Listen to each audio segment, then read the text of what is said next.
नमस्ते, स्वागत छ यहाँहरूलाई मेरो च्यानलमा। आज म यहाँहरूलाई घरमा सजिलै बनाउन सकिने स्न्याक्स रेसिपी सेयर गर्न गइरहेको छु। यो क्विक स्न्याक्स चाहिँ यहाँहरूले एकदमै सजिलोसँग बनाउन सक्नुहुनेछ। साँधेको भटमास र बदामको स्वादको त कुरा गर्नै पर्दैन, यो त हामी सबै नेपालीलाई मनपर्ने स्न्याक्स हो। अनि साथै म यहाँहरूलाई यो चटपटे टिमुर आलु पनि बनाएर देखाउँछु।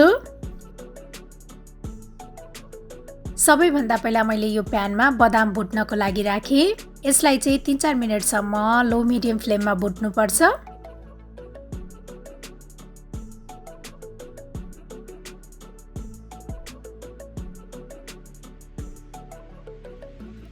बदाम चाहिँ राम्रोसँग भुटिसकेको छ। मैले यसलाई एउटा भाँडामा राखेँ। यो सेलाइसकेपछि यसको चाहिँ बोक्रा निकाल्नुपर्छ। अब यो सेम प्यानमा मैले चाहिँ यहाँ थोरै तेल राखेँ। त्यसपछि अब यसमा भटमास पनि राख्ने। भटमास चाहिँ यहाँहरूले आफ्नो आवश्यकता अनुसार लिनुहोला। मैले चाहिँ यो भटमासलाई तेलमा भुटेँ। तेलमा भुट्दाखेरि चाहिँ अझै मिठो स्वाद आउँछ। तर यहाँहरूले यसलाई हेल्दी बनाउनको लागि चाहिँ यत्तिकै प्यानमा सुक्खा भुट्नु भए पनि हुन्छ। भटमास पनि रेडी भइसकेको छ। मैले यसलाई एउटा बाउलमा राखेँ। त्यसपछि मैले यो कराईमा एउटा टमाटर अनि 4-5 वटा सुकेको खुर्सानी चाहिँ बोइल गर्नको लागि राखेँ।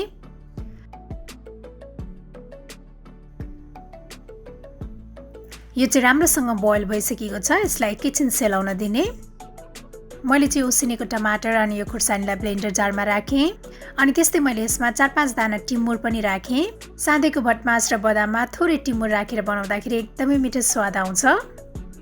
हाम्रो यो पेस्ट पनि रेडी भइसकेको छ। अब यो बदामको चाहिँ सबै बोक्रा निकाल्नुपर्छ। यसलाई चाहिँ यसरी हातले मजाले मिच्यो भने बोक्रा सबै निस्किन्छ।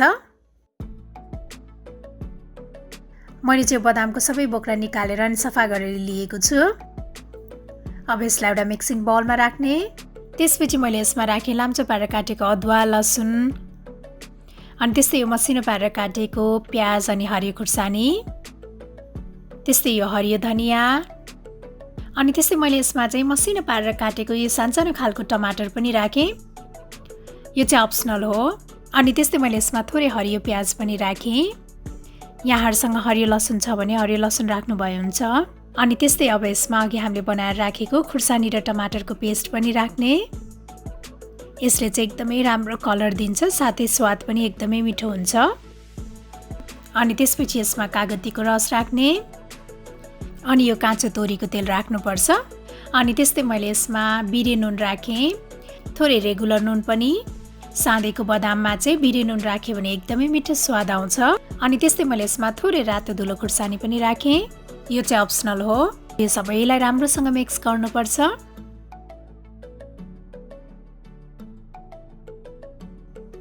अब हाम्रो यो साँधेको बदाम चाहिँ रेडी भइसकेको छ।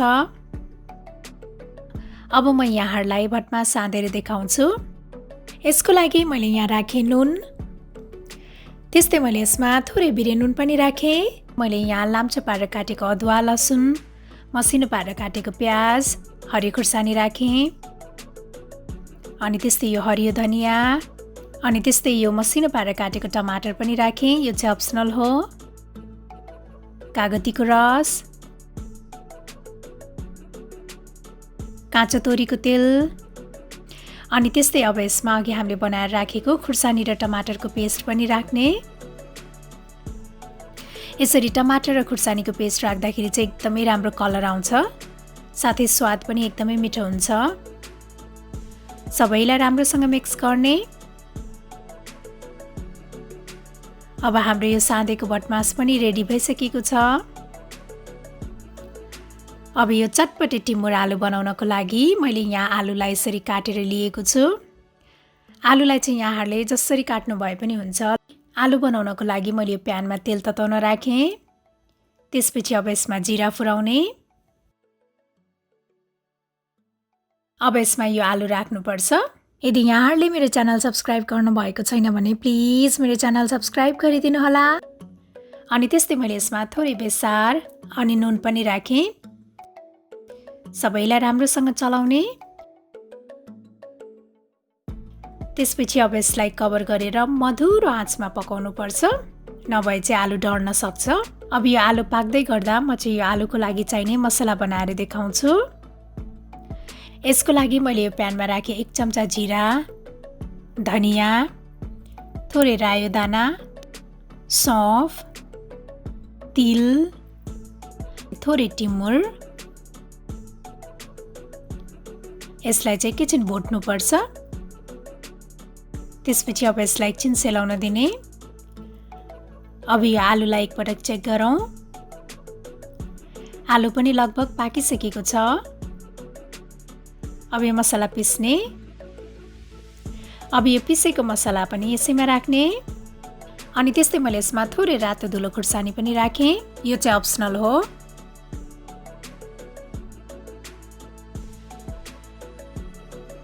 र अब यसलाई मसलासँगै अर्को 2 मिनेट जति मधुरो आँचमा पकाउनु पर्छ। हाम्रो यो आलु राम्रोसँग पाकिसकेको छ। अब अन्त्यमा मैले यसमा कागतीको रस अनि यो हरियो धनिया राखेँ।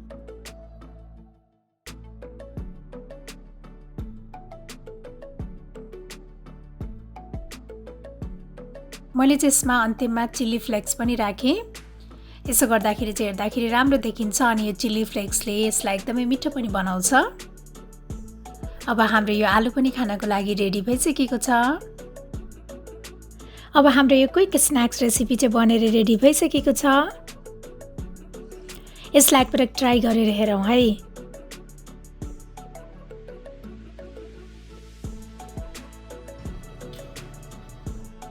यो चाहिँ एकदमै मिठो बनेको छ।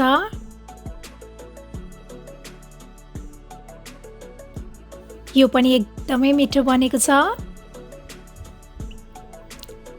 यदि यहाँहरूले मेरो च्यानल सब्स्क्राइब गर्नुभएको छैन भने प्लिज मेरो च्यानल सब्स्क्राइब गरिदिनु होला अनि मेरो भिडियोलाई लाइक, शेयर र कमेन्ट गर्न पनि नभुल्नु होला है। Thank you for watching. Bye by.